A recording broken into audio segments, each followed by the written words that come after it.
is a musician first and foremost, and I'd just like to capture on film a bit about Sam's life because he headlined our WonderZoo gig this month, but as far as I know, there's not actually anywhere where you've been recorded talking about your life. No, is that the case? That is the case. Yeah. This is the first time. Yeah. So, That's an alarming thought. Yeah, and I thought it was quite important to have these records of people, for us to look back on. It's like historical records of people who have existed. So, could you give us a brief summary of your kind of life story? Yeah. To begin at the beginning, as they say, I was born in Lambeth, next to Brixton in London. Yeah. And I spent my first, I think, 9, maybe 10 years in Brixton, so that's where I was brought up. Brixton wasn't half as interesting then as it is now, because it was just before that sort of wave of multiculturalism, and as it was coming in, mainly from the Caribbean, it was sort of divisive. You got more than a hint of racism sometimes about these West Indian people. On the other hand, I really enjoyed them. I thought they were great, and there were just 1 or 2 at the school I went to as well. My background at home was both my parents were quite politically to the left, and both were vitally interested in the arts too. And so, like parents, like son, I mean, that's where some of it comes from, I'm sure. My mother was a nurse, and when she was very young, in Second World War, maybe around about that time, she was a member of the Socialist Medical Association, which campaigned for the NHS and was a really important force in sort of gingering up the politicians. Of course, there were left-wing politicians like Aaron Bevan, obviously, who were going down that route anyway. But the immense support they got from this organisation was really important, and I believe it still exists. So, it was something. And so, most of her working life, she was a nurse. And my old man was in the print industry, and they were both quite political before they met. But I think that politics and the arts probably were the subjects that they discussed, and so it was very normal, quite natural to me to take an interest in books and music, and without being in the least bit pushy, they sort of nudged me in some interesting directions. Like when I was only in my early teens, they would take me to the Tate Gallery in London, which was before there was a Tate Modern, so all the modern collection was in what is now Tate Britain. And I used to love that, and eventually I just went every Sunday on my own. And music, they certainly, they really helped me, just sort of nudging, never pushy, but some really interesting music, some quite contemporary, even slightly avant-garde stuff. And as far as literature is concerned, my dad was a writer, and he was quite a successful writer, although he never thought so. I think the reason he never thought so is that he never made a huge amount of money from it, but on the other hand, he certainly managed to survive on it. And he wrote novels, radio plays, all sorts. So the idea of there being words and creative words around the house, I grew up with that. And when you're a child, whatever you're going through seems normal, even if it's not very good. But for me, I've got to the point, some years ago now, when perhaps when they both passed away, that I realised I was incredibly lucky. I had a charmed existence, despite the fact that we were not well off. We were a working class family in a not particularly prepossessing area at that time, but I had all the important sort of quality benefits in life. Yeah. I was about 9 or 10, they moved over to West London, to Ealing, which for them was like going up in the world. It was very much a product of the sort of colonial era. It was known as the Queen of the Snoburbs at one time, and there are an awful lot of these big houses that were built by Indian Army colonels and whatnot. So it was a far more big and little C conservative area than Brixton. I'm not sentimental about Brixton because sometimes it was quite hard to live there. But Ealing, you could never describe it as hard. It was very slightly privileged. Although I certainly didn't go to a privileged school. I went to an awful school where you just sort of got beaten up on the first day, sort of routinely. Did you go straight from school to university, or did you have any sort of gap in between? Well, the school I went through was one of these old-fashioned secondary modern schools that did not have a sixth form. So if I wanted to do A-levels, I had to go somewhere else. And I wondered about going to the local grammar school, which was terribly snotty and they didn't want me anyway. But I did 2 years at a polytechnic. There aren't any polytechnics in this country now, but they were good places. I kind of regret their passing in a way. And there was a music and art and the 2 courses that they did there, and that's precisely what I wanted to do. I didn't have the exams to qualify me to get there. I have to say, I think I've probably failed just about every exam I've ever taken. I took 5 of what would now be called GCSEs. I took 5 of them and I think I got 2. And you needed 5 to get into the further education. But they let me in anyway. It was so much less formal back then. And I had 2 of the best years of my life, actually, well, my young life, at Chiswick Polytechnic in West London. Really fascinating place, interesting music staff, great art teacher. I mean, I was on the cusp at one time between choosing to go to art college or music college, but I ended up going to a London music college, to the Guildhall, partly because I had met the man I wanted to learn with, piano and composition and improvising. And I'd met him through the evening classes at Chiswick. So I went to the Guildhall. I didn't fit in. It was an interesting college. He was a lovely man. I wanted to work with him, but everything else came with it. Like the whole stodgy lot of academic music came with it. And I just didn't see, and also the only way you could kind of get through that course, a GGSM, graduate of the Guildhall School of Music, was to be a really, really good classical performer. And I love classical music. My wife plays classical music, but I'm not cut out for it. I do other things, you know. And so I cut out from there and I went to Dartington, less than a mile from where we sit. Yeah. And that really was a really decisive move. I didn't realise it at the time. I think I wasn't very focused in my late teens. I just sort of went where it felt interesting.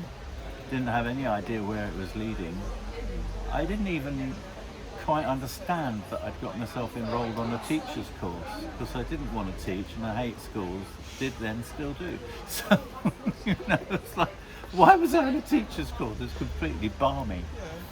But this quality of drifting kind of served me well back then, because I met some people who were very enthusiastic about folk music back then, and I met some people that we formed a band, a trio, doing mainly unaccompanied harmony singing, and we were good. We were very good. We had half a career, not much of a career, in the folk world for a short while, for about 6 years I think. And then from there onwards, all I have to say is that I've gone where my artistic nose has taken me, in music and in more recent years in poetry too. I did have training in music. I mean, I know what my harmony and counterpoint is. I know how to orchestrate a piece. I can, you know, nothing like that in poetry. Haven't got a clue. I always introduce myself as South Devon's bit of rough, poetically speaking, because I really don't know what I'm doing. But in a way, it's nice to have those two things, because they can speak to one another. The part of me that writes poetry can rough up the one that knows what it's doing about music, and vice versa. The music, Sam, can be quite a critic of the poetry, so it works, you know. So in the human brain, the brain responds to poetry in the same way as music. So with the sort of like the rhythms and that kind of thing, it sort of triggers the same parts of the brain. So do you think that's why those two things interlink for you? It's kind of like same sort of things are lighting up and the creative bits with the soul. Well, yeah, I guess it must be so. Yeah, I mean that's certainly the way it feels. I did muck around with words when I was kind of in the folk music world. I wrote songs, so they had verses, you know. So perhaps it's always been there a little bit. Yeah. The thing that got me into poetry in a big way was when Gil Scott-Heron died. Most people know at least the title of his poem, "The Revolution Will Not Be Televised." And I was a huge fan of his. And he straddled jazz and poetry and was kind of considered to be a bit of a forerunner of rap as well. And he died I'm struggling, might have been 2004, might not have been quite as long ago as that.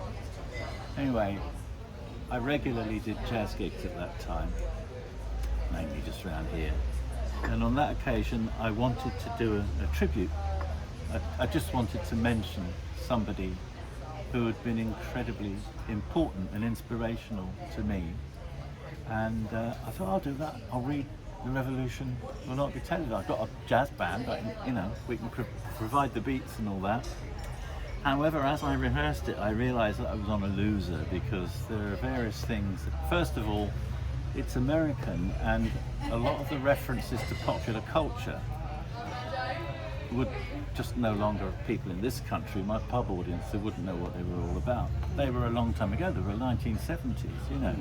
So if you say, you know, "The revolution will not put a tiger in your tank," for example, who remembers the advert? But there was an advert, SO Petrol, I think it was, you know. So all those sort of things, I thought, I can't do that. I'd have to sort of bring it up to date a bit. The other thing that put me off was that it's in a very black idiom. Gil Scott-Heron was, you know, speaking a kind of language that I couldn't even approximate to. And I thought, if I get up and try and imitate this, it's just going to be politically incorrect on every level. Appropriate cultural appropriation. Yes, exactly. So I rewrote the poem. I took the key line, "The revolution will not be televised," and I took the idea of making a lot of current and popular culture and political references and rewrote the poem. Now I see that as appropriation. But at least it got me up to do something. And the buzz I got from reading that, and it got requested, you know, quite a few places I read it, I thought, oh, I like this. And suddenly I was writing poetry again, which I was telling you before, you know, I did write adolescent poetry, and thank God none of it survived. But, you know, this took me back into my love of words, which, you know, I'd always been very into literature and novels, and I had my poetry heroes, you know.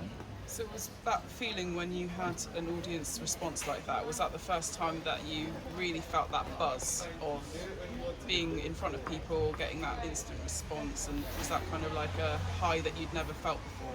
No, I had felt it before in performing songs and jazz, and also with compositions, things I'd written, which tended to be on the more sort of experimental side, so it was less likely to get that kind of buzz from an audience, more likely to get people scratching their heads and walking out. But yes, so I knew it very well from doing folk clubs, that you get this sudden feedback. And there's also an extraordinary sensation that I do occasionally get reading poetry. And it is that when you're singing on your own, no instruments, just maybe a ballad that tells a long story,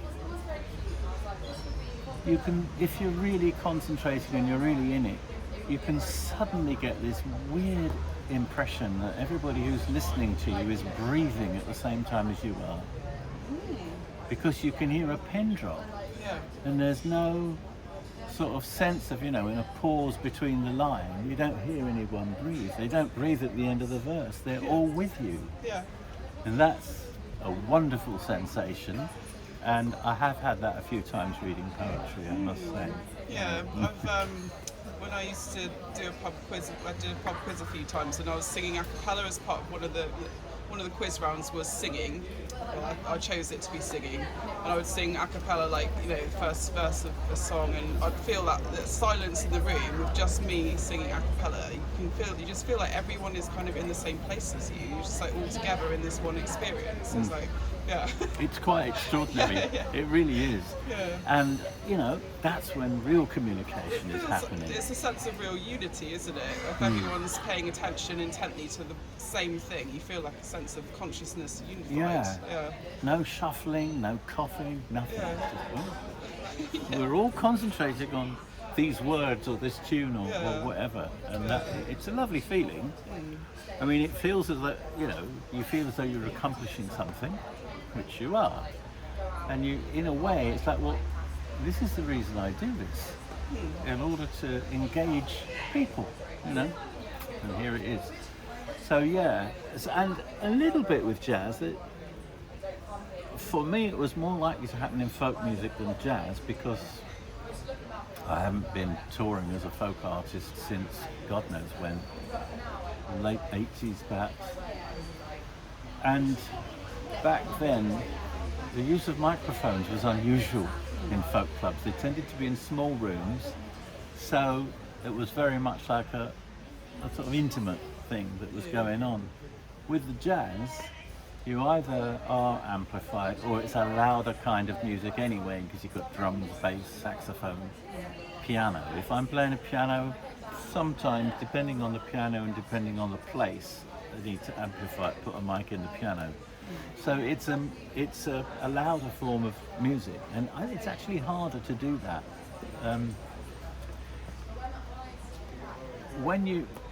I always think of it like this: in front of an audience, you can either throw the ball out to them and they catch it, or you can draw them in. And drawing them in really is kind of better done quietly, intimately. Once you've got them, you can shout at them, but you need to draw them in first. So I knew that sort of sensation from folk music much more than from jazz. And then the experimental music that I'm involved in, always was, still am, in a way doesn't have that on its agenda. I mean, it's nice if people are listening to it, if they're spellbound and so on, but it has so many other things that it's talking about as well, So with your experimental music, what are you trying to achieve with it? Like, are you trying to find new forms of, just new ideas and just seeing what works and trial and error type thing, or have you got any sort of objective that you're trying to work towards? Yeah. What is it? Well, I think that an awful lot of it for me is to do with the theme of empowering performers. It's also got to do with what's followed me around my whole life, is that I'm fascinated by clouds of sound. Like one sound perhaps changing very slowly. There's an idea about landscape that I once read, which made a very big impact on me, which is that landscapes change by erosion, transposition and deposition, with the occasional catastrophe. And I love that, because that's what happens. Any landscape doesn't change radically very much, except the occasional catastrophe. What is there? A volcano erupts, or a tsunami, or something, or nothing as dramatic as that, perhaps. But for the rest of the time, the things are fairly gradual. And because I'm interested in landscape and music, that serves as a good model for me. that I'll set up a, if you like, a kind of a system whereby sound becomes, like I said, a cloud of sound, becomes something that's only moving very gently. There might be many, many instruments, voices, whatever, and then suddenly it changes, and it's like, oh, we're completely in a new space now. And that, I think, there's a sort of a metaphor in that for me as well, because in our personal lives and in the political sphere, we do occasionally experience abrupt changes, and it really is down to us to act responsibly with them, and not make the best of it, but make it the best. It's most important. What we have arrived at can be the best. You don't just have to make the best of it. So is that about the mindset that you have when you're looking at your situation, rather than, oh, let's just make the best of it, kind of,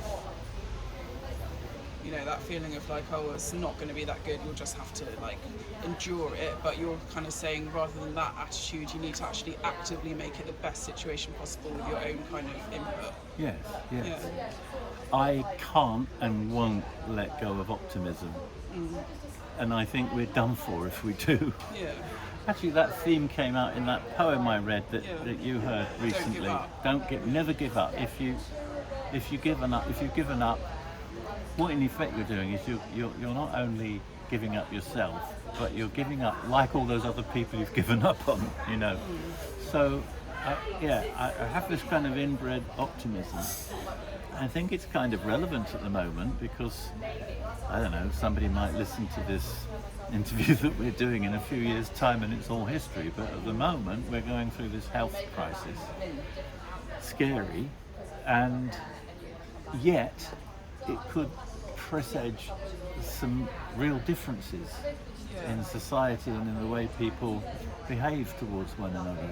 Do you think it's that concept, like when someone's going through sort of like a mental health breakdown, you can also view that as a breakthrough, because often there's like a breakthrough in their own life because they've got to rock bottom? Or do you sort of see that as within sort of the generalised human population, this sense that we are going through a crisis, but that is giving us the chance to have a breakthrough in thought, or evolve in some kind of way? Yes, that's right. I was reading the thoughts of the Dalai Lama just today about the COVID crisis, and that's precisely what he says. He says, we will get through this, because in Buddhism, everything passes. So this will pass. Don't know when, but it will. But what we're going to be left with, you see, there's this principle in Buddhism. I used to be very much a practicing Buddhist at one time. I'm a Buddhist failure now. But there is this principle that the circumstance that you are in is perfect for your enlightenment. And when you think about it, it really couldn't be any other way, because there isn't another circumstance. You may wish it was different, But I suppose it's that thing of like, if you believe that to be the case, if you say to yourself, this circumstance is perfect for me, then you're more likely to be enlightened. Whereas if you say, no, this is awful for enlightenment, it's just not going to happen. You're already putting the roadblocks up if you take that attitude. So you've got to have that belief that this is perfect right now, because otherwise you're holding yourself back in some way from finding the best in the moment. You could say, to perhaps be slightly more accurate, it's perfect for your development. Not that actually the situation we're in is perfect. When someone's on the ground with a broken leg, it's not perfect. But you could say. Well, I don't know if you've heard of the author Eckhart Tolle. Indeed. He sort of talks about how he got to that point of rock bottom around the age of 30, and that's that kind of dark hour of the soul, or dark night of the soul, that kind of like pushed him into being the enlightened person that he is now, understanding a lot more than he would have understood if he didn't get to that point. So it's quite a common. It's very inspirational. I've watched quite a lot of his YouTubes too. Interesting character. But yes, it's like that. But you've done quite a lot creatively during this period of lockdown and everything else, so you've used it to your advantage, haven't you? Yes, I have. I'm always slightly uncomfortable with my conscience, because I haven't had this dreadful condition, touch wood, I don't want it. And, you know, people have died. Far too many people have died. So it's sort of, it feels slightly tacky to say it's been a great time. But it has. But it has. That's actually what I think more people need to hear about, is how people have actually taken advantage of the circumstances we're in and kind of thought, right, I've got all this time now, how am I going to use it creatively? And you know, because if we're constantly getting these stories about how awful it is, it kind of puts people into a state of hopelessness, whereas if you do hear positive stories, then it kind of think, oh yeah, like it inspires positivity, isn't it? Yes, absolutely. And the basic philosophy of creativity is that it's available to everybody. So you don't have to think, oh, I'm locked at home and I can't do anything. You know, you actually can do something. You just need maybe a pencil and a piece of paper, and Yeah. then like a few months later you could be an artist. Yeah, absolutely. You know, Or or if even just a phone to write down some notes and turn it into poetry. yeah, So you can make a start. yeah. Especially if you've got kids, watch the way they do it. Mind you, they get a bit restless in lockdown as well, but they're very creative. Yeah. And yeah, I don't see any reason personally to moan. I will moan about the way it's been handled, and that's a political thing as much as anything. I'll moan about that, but I don't see any reason personally to feel as though it's, you know, been too terrible a shock or anything. I've written an astonishing amount of piano music in this time. You know, there's this thing on Facebook called Poem a Day. They do it in April and September. I've been writing a poem a day ever since March. And then, of course, that very long one that you heard. That took a few It's weeks. called The Yarn of Skipper John Common. Yeah, that's right. Yeah. Well, that took a bit longer. But while I was writing that, I was also writing other things. Yes. Oh, and I did one thing that I've never done before, and I'm now very committed to it, which is to, during the creative process, while you're writing something, journal it. I've never done that before. Okay. And when you kind of look back and you think, God, I started here and I've finished miles away, you know. I mean, that long poem, took me 20 minutes to read it, started off, believe it or not, as an abstract piece of music.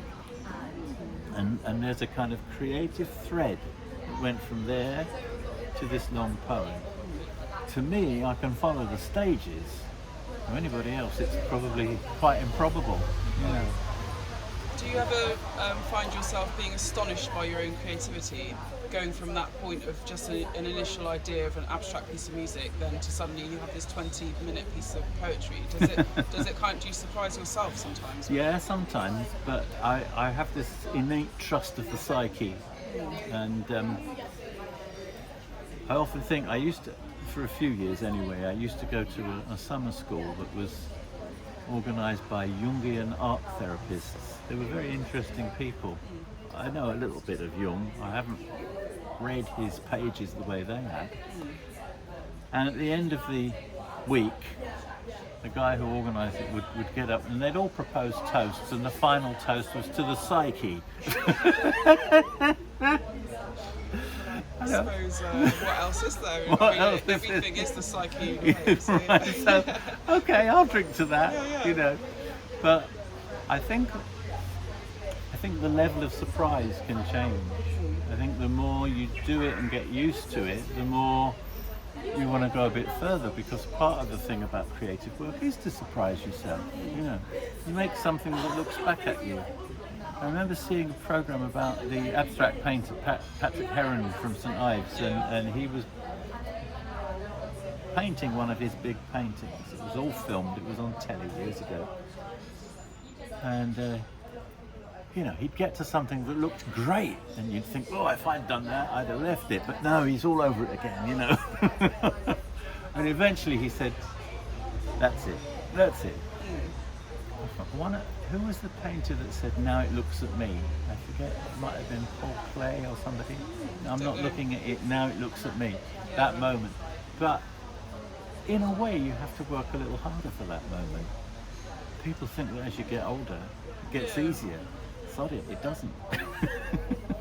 I suppose reaching that moment, yeah, you have to. It's almost like you have to intuitively allow your body and your mind to just be free and produce something that's not necessarily consciously created. You're not necessarily thinking, oh, I'm going to. Me, for example, I don't have any set idea in mind when I start, and I just kind of let things unfold. And it's about what ideas come in and kind of. Yes, yes, that's right. I'm a sort of a gut improviser. I'm an improvisation fundamentalist, and because I think the whole of life is improvising, and so in music, I've always been very committed to improvising in music, and I started to play quite a few years ago now with a saxophone player who was a well-known improviser and had moved to the West Country, and I interviewed him early on before we knew each other very well, and he said, it's not about playing what you want, it's what the music wants. But if you play what the music wants, you'll find that it's what you want. And it's a bit zen, but I understand it. So it's almost this concept that there is this creative energy or force separate to your own wants, your own conscious wants, but it informs you and you work with it. Yeah, it's like, let it do its work, get out of the way. It's very mysterious when you kind of consider it as a thing separate to your own self, but it's in you, and you're, it's very mysterious, isn't it? This thing that everyone has access to something like this within ourselves, the imagination. And, that's right. You've got to let it take you where it wants to go. Okay, so this musical, or this process, this creative process that went from a musical idea to a long poem. The musical idea was that my wife many years ago asked me if I would write her a graphic score, i.e. for people who don't know that, it's like, doesn't use musical notation, it uses graphic signs instead. And I've done loads of those at one time, not so much recently. I always wanted to write her one. It was ages ago when I said I would, so I started on that in lockdown. I didn't really have, I did have some ideas, that's right, and I went through some sort of stages, but it wasn't speaking to me, it just wasn't working, but something was taking me in another direction. So I followed it, and eventually, the title of it was very provocative for me. It was The Ocean Dream of, God, it's so long, something about the quadrated world came in. It's like a sentence, it wasn't like a title. And Ocean Dream. And then I decided, when I'd written a piece of music, that's right, I thought I'm going to take every word in that title and write a poem called Ocean. And the next one will be called Dream. So Ocean, I invented this sea captain who became Skipper John Conner. So had a series of poems, 7 in all, and then I thought, those poems are okay, but there's more in them than that. And again, it was like there's something guiding me there. It's lots of experience, it's a bit of imagination, it's things trigger things that you don't really realise why, Anyway, out came that long poem in the end. But that was very much a case of following it. Trust the process. What's the slogan? Do the practice, trust the process. Do the practice, I think, means, make sure you can technically do it. If you're playing the piano, make sure your fingers can move, You've got to have that, but then just trust the process. Sort of like you need to have a certain amount of craftsmanship, do you mean sort of, so you need to sort of know how to physically do something, but then the trusting the process is allowing other aspects of yourself to come into it emotionally or that's right. I have to credit that was a slogan used by my wife Lona, Kozik, who teaches music theory and is a great pianist and so on. That's her slogan, but I like it. Do the practice, because you have to be technically competent to do what you're doing, and then just trust the process, and it will take you where you need to go. because even though, like, yeah, I mean, the great art and the great poetry comes from, say, within the soul or the imagination, we still are able to perfect the craft of these things. Yeah, I mean, the craftsmanship isn't where the ideas necessarily come from, but they maybe allow the ideas to be translated to the audience in a better way, or Yeah, it's to do with being able to do it in a way that for your communicates. audience. Yeah, I think so. If you want to just trust the process and don't bother with do the practice, then you'll probably satisfy yourself. Yeah. You know? And there's an awful lot of people in the arts that do that. Sort of neglect the skill side of it. It's easy, you know, Yeah. I could fart all over the canvas or whatever, you know. That's really easy.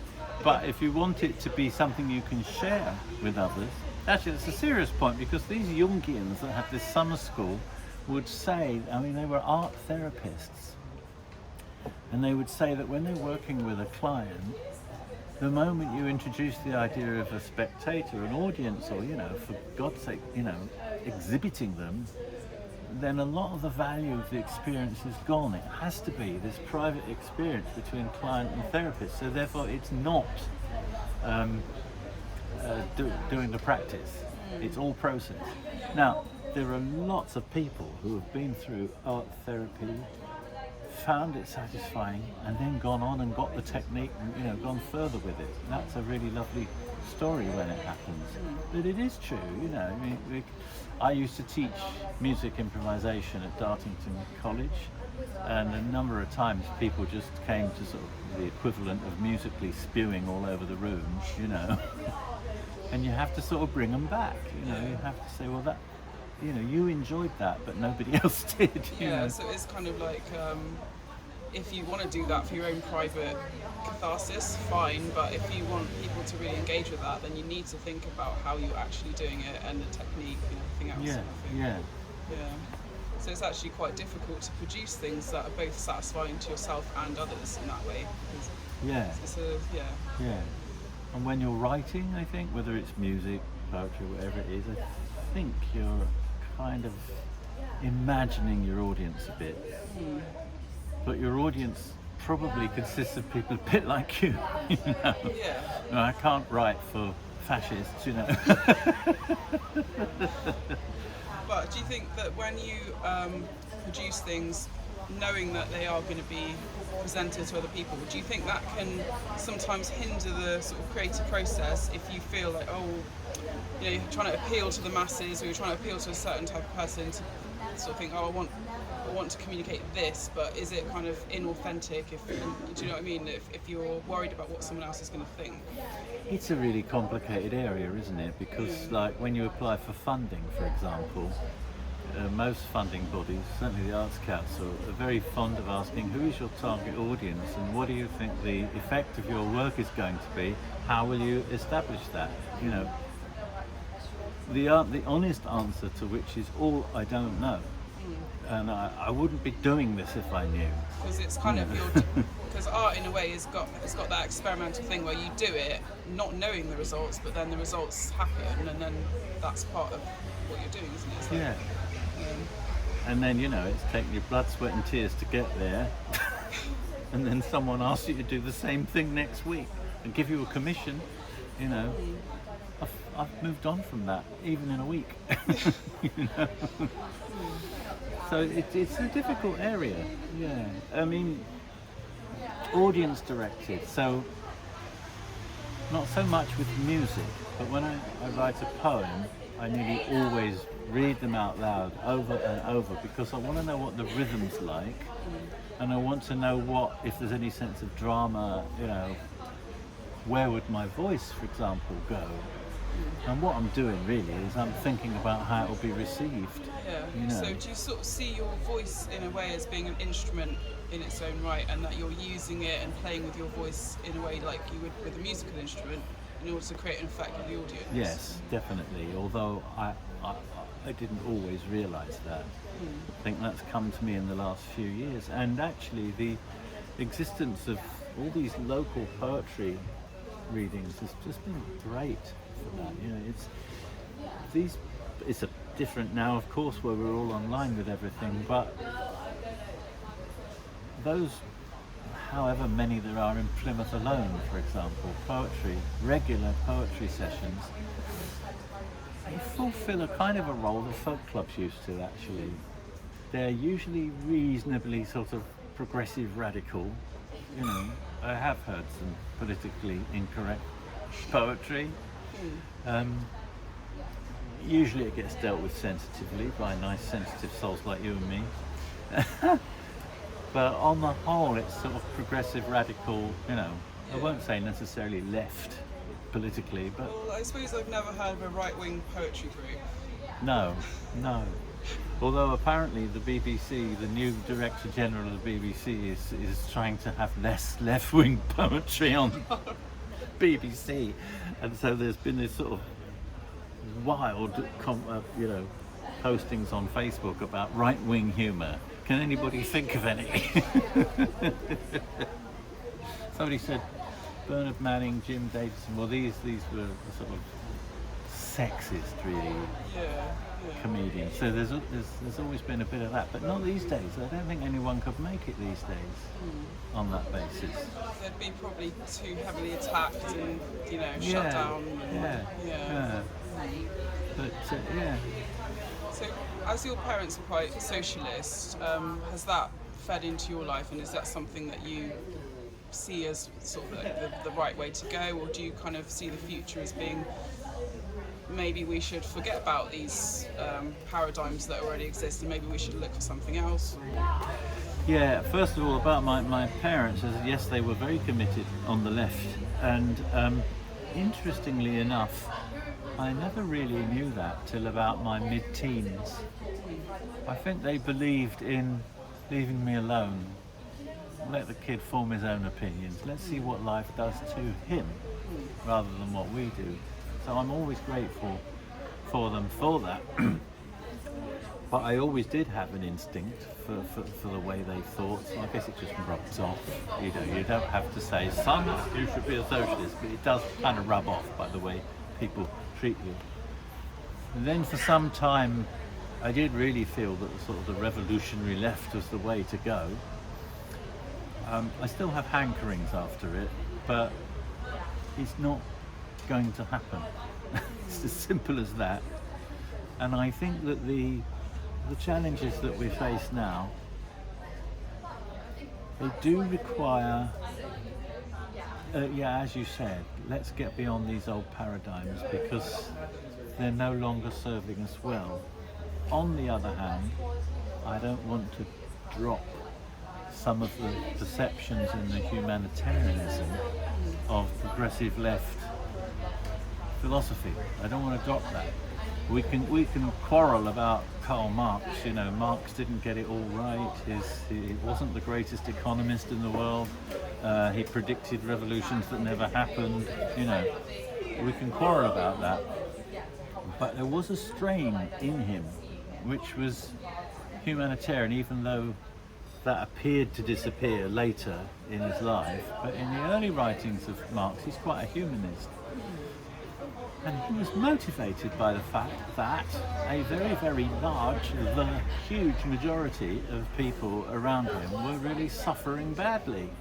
Well, that's all right, I'll take that one on, And much of the socialist movement, whether it's hardline Marxist communism or socialism, tends to feel like a softer term, but perhaps not these days.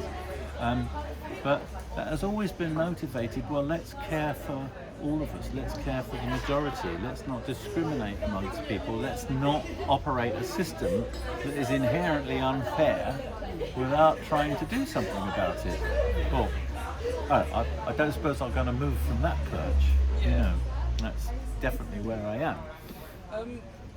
What do you think, this is quite a big question, and I'm not asking you to give me one definitive answer to it, but from your perspective with involvement in the arts, do you think that the arts have, do you think that the arts can save the world effectively, is what I'm trying to say? Do you think that the arts, well, from my perspective, the arts allow us to kind of counteract the dehumanizing forces in the world by kind of lifting people up, lifting the spirit up, elevating our consciousness to a point where like we're not hopeless anymore, but we can realise the power within ourselves. Do you see the arts in that way as being sort of like a massive force for social change, and is that why you're involved with the arts as well? Well, I think first of all it depends on which arts you're talking about, because you know the X factor of the arts. Yeah. Well, it's art, and it might not be very good. I don't know. So there's an enormous amount of sort of arts, call it popular culture arts or whatever, that I don't think has that role. But when the arts are a force for questioning and critical thinking and shifting what is previously normal or whatever, then yes, I do agree with you. The test would be, and it'll never happen, thank goodness, is that what if there was suddenly no arts? I don't think humanity would last very long. You know, what if it just wasn't there? Or what if all artists went on strike, which is all that society deserves sometimes? Sometimes I think, you know, like with what's happening now, with so many venues being closed down and the arts being underfunded and everything else, as you've mentioned before, you don't feel that these things are going to cause the death of the arts, because art is within us inherently, but it might just change the landscape of the arts, and you know, maybe artists will emerge in a different way and not be, you know, not be so much from these establishments. That's possibly true, yes. I think, well, for a start, I think that the arts have always had the function of saving the world, even in the most primitive setting, you know, because what did they do when they had shamanic rituals or whatever they had? You know, they were saving themselves. Yeah. They were envisioning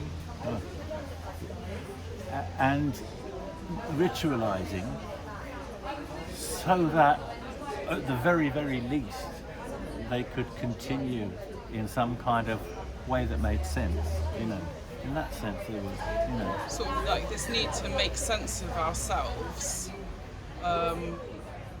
Art kind of allows a sort of mirror to ourselves, so that we can look at someone else's creative output, and it kind of, we see ourselves in that, and it kind of teaches, you know, something about art that allows us to stay sane and connected with one another, and to allow empathy to exist and to flow, and for us to understand each other. Yes. So in that way, art can save us from this very destructive, fascist, dehumanising part of ourselves. Yes, that's right. I agree with that. And in the past, even the most establishment institutions actually knew that. For instance, the king employed a court composer. I was just listening on the radio the other day to music by Henry Purcell, who wrote music for Charles II. The funeral of Queen Mary. There was, that one in particular, but lots of them. Yeah. He wrote a kind of ode, or whatever it might have been called, because the king had been away in the countryside and had come back to court. So he wrote a song, and half the chorus is just going, welcome, welcome, you know, really absurd. But it was a record they poured money into it, and resources, royalty always did. Not so much now, but then it's a different kind of royalties. Since the Queen became Queen, the whole scene has changed, you know. Maybe you've got to go back to Victorian times to have this picture. But they put enormous amount of money and resources into the arts. Why? Well, for one thing, it decorated their own lives. It gave them something aesthetic, you know, but also it was a kind of a means of power. It sort of established a kind of a display. But in other words, it made the position they were in more interesting to the likes of you and me. You know, you could listen to this ode or whatever that had been written for the king, or you could look at paintings or whatever, you know. Because there's a lot of power within art itself, that it can suggest things to people, it can communicate things to people, like maybe to an illiterate population. If you have images, that's very powerful and gets into people's minds, doesn't it? I was fascinated many years ago reading the idea that art is redundant, but using the word in the way a linguist might use it. So that would mean in language, it would be any word that is not necessary. So when you fill in official forms, there is no redundant language, you know. Put your mother's maiden name. There is no sort of follow-up question of, do you like it? You know, it's always absolutely functional. The moment you put like a few adjectives in or something, those words are redundant. So the arts, music in particular, is wildly redundant because apparently it doesn't serve any purpose. In a utilitarian sense, it Yeah. doesn't have any No. reason Yeah. being there, but we we know that it does have a purpose, but Yeah. maybe a purpose that can't be fully articulated. Yes. Or Yes. The real problem, I think, is that probably from industrial times onwards, so for at least 2 centuries, if not more, the prevailing philosophy has been really only to trust the material world. yeah, If you look beyond that, what you realize is that, in fact, in this world of redundancy is the non-material world. Sometimes, you know, people call it spiritual. For some people, that's the S word. I don't know quite what I would call it. But and it's also something you got from Buddhism, that there is a kind of a unseen world and there's a seen world that we perceive. yeah. Anyone who ignores the unseen or the hidden part of existence is only half living, Yeah. and that's what the arts provide. And it's something that, like you said, with this prevailing thought that the material world is the only thing that exists, it does sort of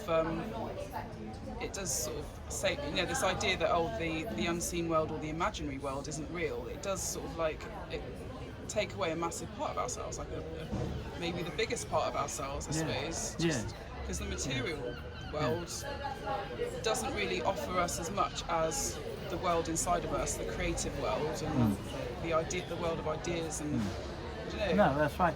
And in recent years, when there have been government cuts and things like music have been dropped from some schools, you know, and you see it sometimes. I read Facebook far too much, but you see it sometimes where people say, you know, the arts are of equal importance to the maths and the sciences and all that. And I always chip in, no, they're not. They're more important. I could do without maths and economics and all. I wouldn't want to do without paintings and music and poetry. Probably I'm overstating the case for effect. I enjoy doing that, but actually, that would be my position for it. You know, It's kind of that, for me, it's the feeling that, like, would life even be worth living if you were just living totally as a functional, utilitarian person within a cog within a machine, basically. Yeah, yeah. But we need more than just being a cog within a machine. Yeah. We need to feel like we have the power to create and the power to... or just to enjoy something. I mean, even in the most difficult circumstances, and I can think of a few instances. For example, the average worker in the Industrial Revolution was a wage slave and living a life that was hardly above slavery. It wasn't slavery, but it was very close. And they led a terrible existence. And yet, they made music, they sang songs, they went to theatre, the music hall. How did they actually even do that, given how tired they must have been? And yet it was that important. The other really good example is within even concentration camps in the Nazi period, there are noted examples of great writing, music. Well, Messiaen wrote the quartet for the End of Time. It was a prison camp rather than a concentration camp. It wasn't quite so vile. But he wrote one of the masterpieces of 20th century music in those circumstances. How is it that comes out? Yeah. You know? It's almost like there's something inside people that is really untouchable by what's happening on the outside. It's like something that just comes through, even despite all of the pressures of the outside world. Yeah, I know. And I even saw it myself in a very small way. I spent quite a long time in hospital in 2006. Fairly serious stuff. happy to say I'm recovered. Never had a problem since. And a friend of mine, just sort of lent me a keyboard and some headphones so I could sit on the ward, play to myself. But I didn't just play to myself, I wrote music. And I wrote mainly jazz tunes, because they're easy to do with the headphones, you know. I wrote music. And then it was only later that I thought, oh God, you know, I was seriously ill. And I did that. And some of the tunes, you know, still stand up. They weren't all good, of course. You know. It could have even helped your recovery. I think so. Giving you that sort of hope and purpose and enjoyment. Absolutely. Yeah. I'm sure of that. Absolutely sure of that.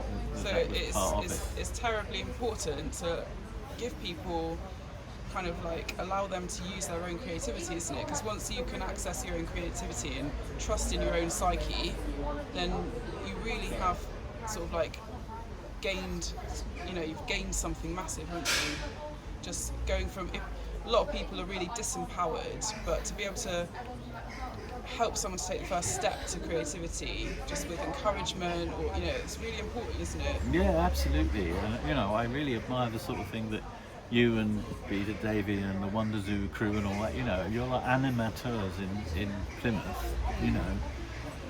And sometimes that's all you need to do, is to sort of, more or less what you're saying to people is, this is possible. This is very engaging. This can be fun, you know. And that's sometimes all you need to do. Being an example of what's possible sometimes is just what people need to kind of like inspire them to try things out, isn't it? Yeah, that's right. Yeah, that's Yeah. right. And there's been so much kind of marginalising of people's real creativity, real abilities. And I blame schools for a lot of that, I'm afraid. I mean, and I know there are some marvellous music teachers, theatre teachers, art teachers, I know there are. But the ethos of schools is kind of like, you've got to get this right answer, and you've got to get this qualification, rather than rather than encouraging the imagination or encouraging independent thought. It's kind of, they want you to conform to a certain curriculum. So. This is a very strange thing that's happened in the arts, in education, really, because what you say is absolutely right. There is this, in fact, I think there's this overemphasis now on qualifications, and, you know, this is what you need when you leave school to have a good job or to go to university, which is all bollocks. It's not true. But there are some marvellous teachers, music teachers, you know, and I would even go so far as to say that they're maybe even better than they were. And yet you've got this sort of complete sort of disharmony between the potential that these teachers have to motivate and the constraints that they have to work within. Yeah. I don't know how you solve that, but I just noticed that it's there. Yeah, because it's great to have these teachers, but within that framework, it's kind of, it doesn't really seem to work, does it? It's just, No, it's just another school subject. Yeah. Although, you know, that isn't just another means to an end. Like, oh, get a good qualification here, you might get a good job in the future. Rather than let's actually create decent music. Yeah. Yeah. Which is why I'm always sort of saying, could we not just insist on our right to be useless? You know, because the arts don't necessarily accomplish anything. They might. You might write a coronation ode. You might sing a work song. You know, it's not out of the question. But the process of inquiry, very often inquiry within, that the arts are all about, without which you wouldn't be able to write your coronation ode, that doesn't really have a purpose, you know? And it doesn't necessarily need a purpose, No. does it? We don't have to always have a reason, do we, to do the things that we enjoy or do the things that we love. And I think when you go into activities that you simply love and you have that attitude of play, that's where the real creativity and the new ideas come, isn't it? When you haven't got necessarily a fixed purpose that you're aiming for. So Yeah, that's right.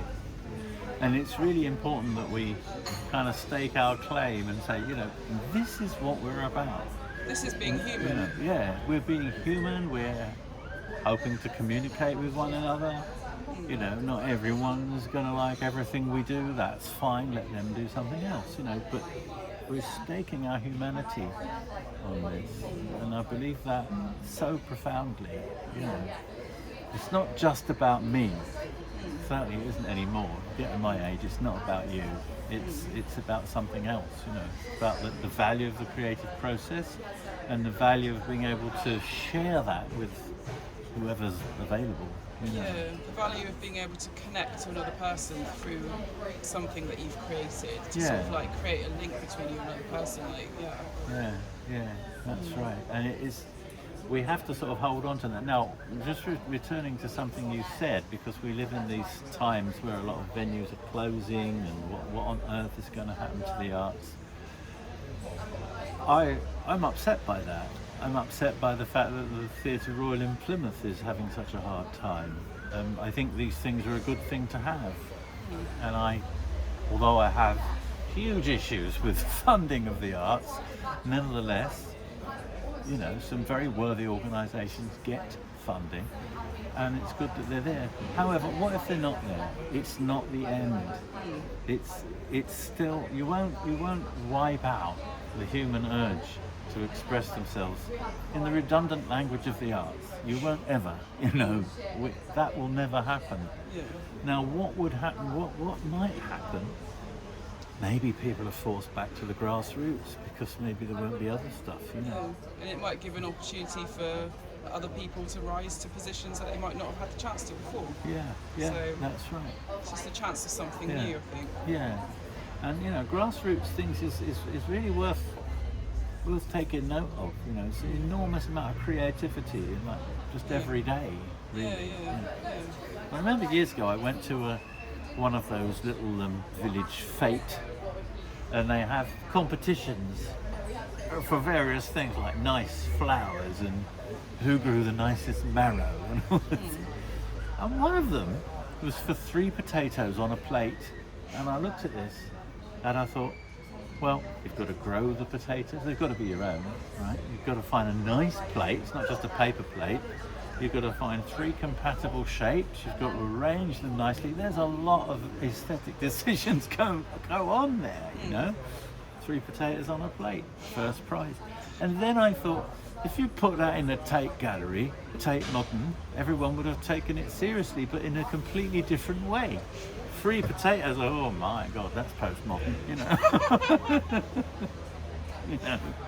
Yeah. But it's everyday creativity, and it's always there. Yeah, it doesn't necessarily have to be in the form of a musical composition or a poem or a piece of art, but it's just that creative thought going into your everyday actions that can make a big difference to your life. Absolutely, yeah. One of the sites for really everyday creativity is disappearing a bit, unfortunately, is the old-fashioned pub, where there is so much local imprint, like on the walls, old photographs, you know, painting done by a local, you know, loads of things that you see that perhaps celebrate the fact that there's, you know, a football team that meets there or something, you know, loads of stuff there, and you can just sort of sit there and you can write it all down. So this pub is really about those people, and they're on the wall, they're everywhere, including the very old ones that have died, you know. There's very often there's a picture of a football team that is no longer. That's a photograph. That's a work of art as far as I'm concerned. You can put it in a hierarchy. You can say it's not as good as Picasso. It's fair enough if you want to. But I wouldn't sort of take its status as art away from it, you know. It's still the product of someone's creative thought, isn't it? Yeah. So, And it's all around us. I'm going to have to end this interview now. Good. Gas. Because the time's up. Good, right. But thank you so much, Sam Richards, for talking to me today. Is there anything else we need to say? Not really, but you know. But yeah, I think we've covered quite a lot of different topics there, and I'm going to get this up on YouTube for everyone to have a look. Thank you so much. Thank you, Sam. Bye. You have the knack of pressing the right buttons. Yeah.